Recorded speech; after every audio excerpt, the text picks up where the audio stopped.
What's going on YouTube? This is Crazy Samurai 71 here bringing another video. Today I'm bringing a video on Uchuu Sentai Kyuranger episode 38.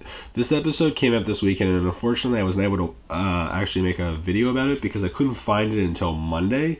And as far as things go, on Monday I actually was away, so I didn't have the chance to make it. So as far as things go, I am making this video now.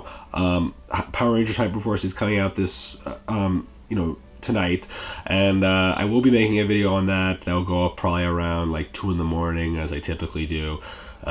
Believe me, it drives me crazy how late it is for where I am, but it's how things work. So anyway, as far as things go with this episode, the episode is called The Flaming Spears.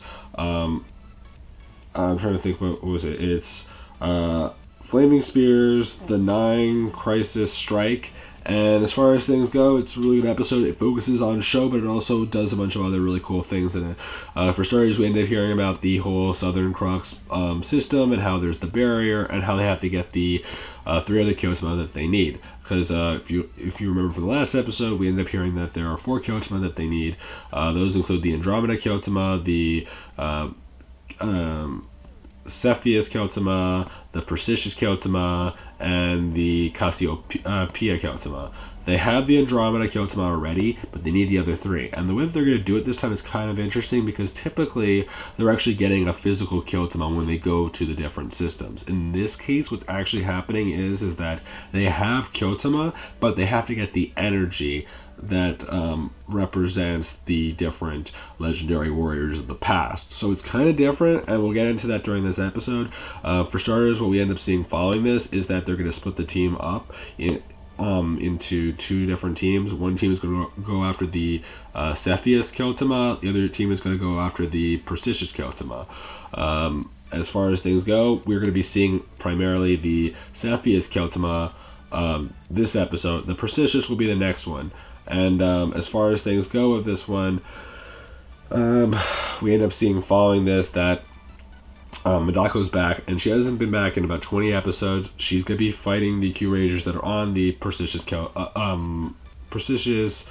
system, but the ones on the Cepheus system will be dealt with by the other team. And that'll be dealt with by a minister. So as far as things go, we also see Dr. Anton. We actually don't see him, we actually hear him, and he tells Danamaj that there will be ministers that will definitely be able to deal with the Kyurangers, and they'll definitely have trouble with it.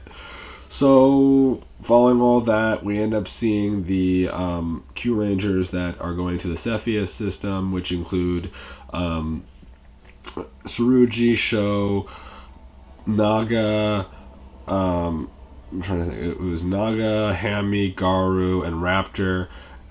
Go there. They end up meeting the minister for the episode, which is Defgong. Defgong is kind of short, but he has a big martial arts background, which is cool because we haven't seen much martial arts in quite a few seasons. And when I say martial arts, I mean like real attention to it. Like the last time we really had a season focused around that was Geki Ranger. And then prior to that was probably Die Ranger. So yeah, hasn't been much of a thing in quite some time, but it's cool to see. So as far as things go, from there they actually have 9 trials. The first trial is them facing some endeavors, which they have to fight 99 in a minute. And Sho is kind of a lazy figure, as we know, but the others get really annoyed at him, and Tsurugi just tries to make them understand where Sho's coming from and how he relates to Kiervo, his old friend, and how he only managed to defeat 5 like Sho as well. And the thing is that this episode has a big focus on the fact that Tsurugi in a way kind of has become the leader unofficially, even though Sho is considered the commander, and this is them kind of getting more comfortable with each other and understanding of each other in that way. But like we also see that Sho has respect for Tsurugi, and Tsurugi has respect for Sho. So anyway, thing is that we also hear plenty of times that Sho really knows the team very well, and following this they actually have a moment where they have to do a trial where they end up splitting it up into 3 different trials that they'll be doing 2 per team.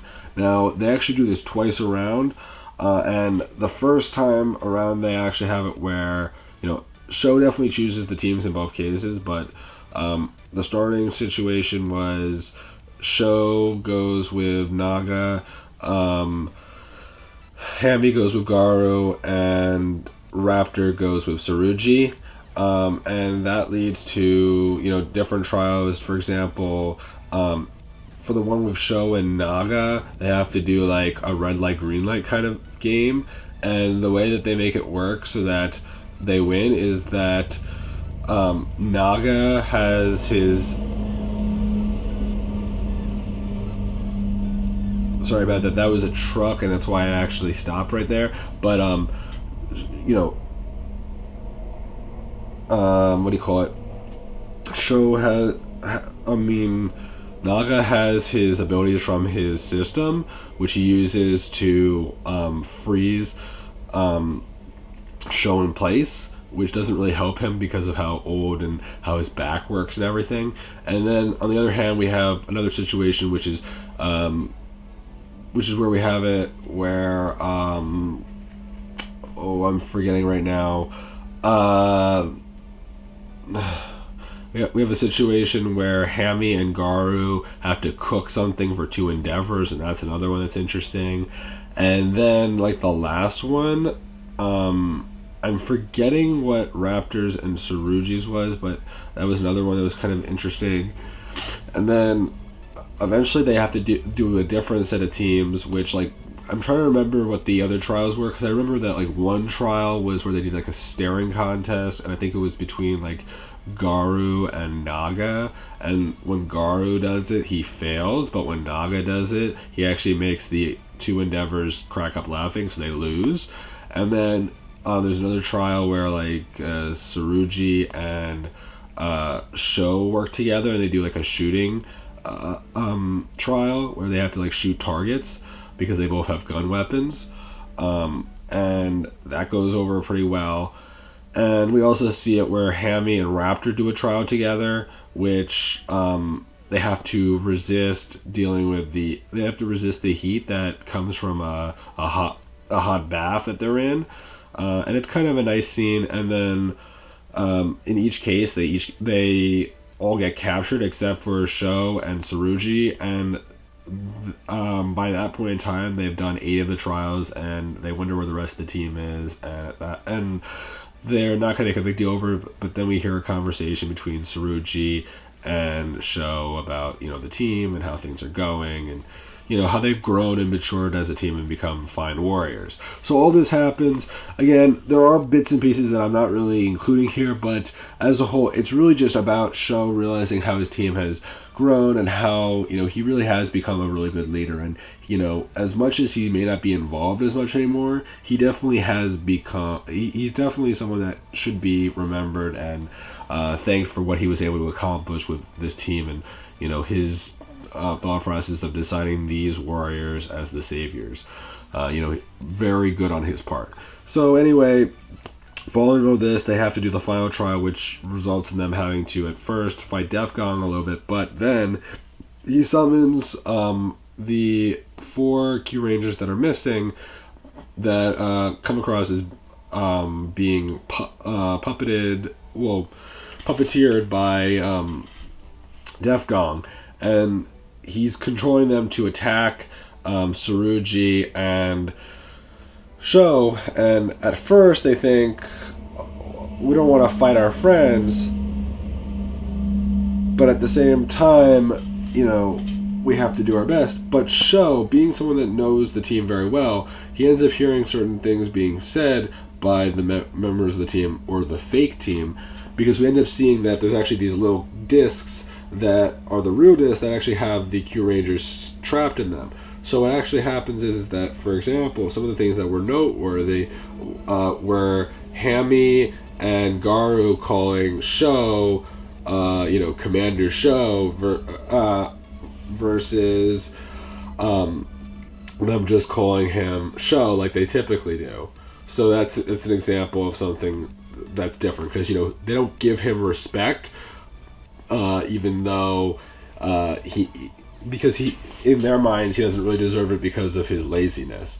And then Raptor, at one point, we end up seeing the fake Raptor, trying to be all nice and sweet when Sho tries to surrender and be sappy against the fake Q Rangers, and that told Sho as well that it's not Raptor, because if it were Raptor, then she would get really annoyed and be nasty to him rather than being sweet and kind. So he knew at that point that it was obviously not the true Q Ranger, so he defeats them and they revert back into Endeavors.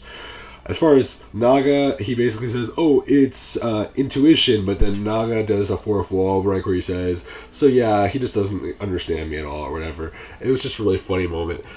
So anyway, following all this, we end up seeing Sho go mano a mano against Defgong.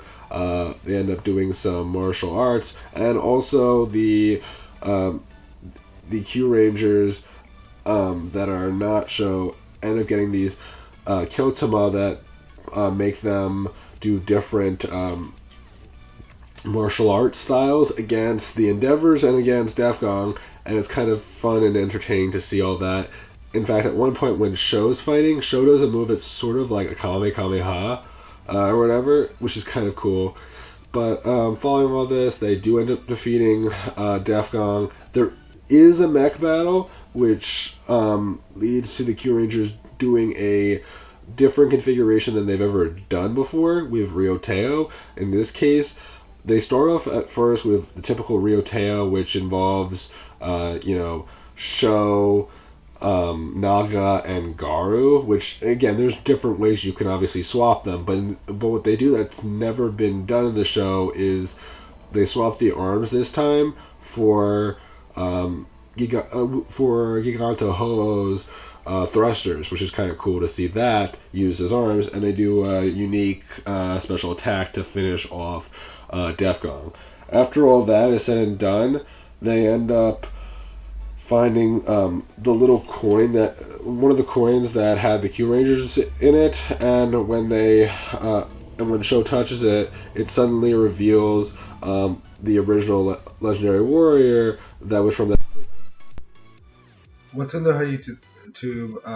This part right here actually, for some reason, the audio went out, and I think it might have been because of the battery on my mic dying. So I'm just going to basically tell you what happens here. From this point, the legendary warrior appears through the little coin device, and it turns out to be the past warrior, and so they end up getting the power for the Hyotama for him, and they use it, and to unlock that Kyotama. And then we end up seeing something that I forgot to mention in the actual, I forgot to mention earlier, which was that the Q Rangers that went to the Persistence system end up meeting up with Madako, who in this case Madako is actually Mecha Madako, because she actually gets an upgrade. She's a different look, she's going to be very powerful, and what we do see is that she has a special remote control that she uses to cause Champ to turn evil, so keep that in mind. I just wanted to make sure that you guys saw this. Again, unfortunately, the audio did stop working. That's why right here I just have images. So if you're wondering why that is, it's because of that one situation. I'll probably have things fixed by my next video, but I thought I might as well just finish this off with just the images and me just telling you basically what else happens in this. Overall, this episode was good. What we do also see is that in the preview, there's going to be a lot more stuff going on. Supposedly, Dr. Anton will finally physically appear in the show, which is really exciting. And also, we'll see Stinger using the special weapon that he used in the episode that was specifically focused on him. So that's something very exciting to see. Please remember to like, comment, subscribe, what you guys think. Are you guys looking forward to this episode? I'm looking forward to the next episode. So until you guys, I'm Crazy Samurai 71, and goodbye, guys.